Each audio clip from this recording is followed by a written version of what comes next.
मी हे मान्य करतो की कुठेतरी मी स्वतः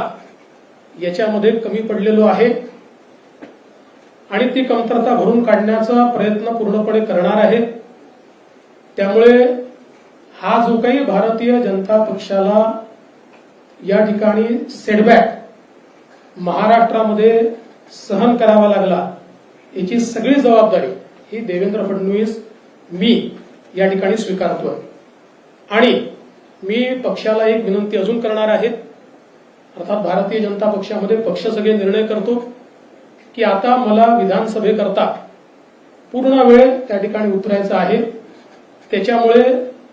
मी भारतीय जनता पक्षाच्या शीर्षस्थ नेतृत्वाला ही विनंती करणार आहे की त्यांनी मला सरकारमधनं मोकळं करावं आणि पक्षामध्ये पूर्ण वेळ काम करण्याची त्यांनी संधी द्यावी, जेणेकरून ज्या काही कमतरता राहिल्या आहेत त्या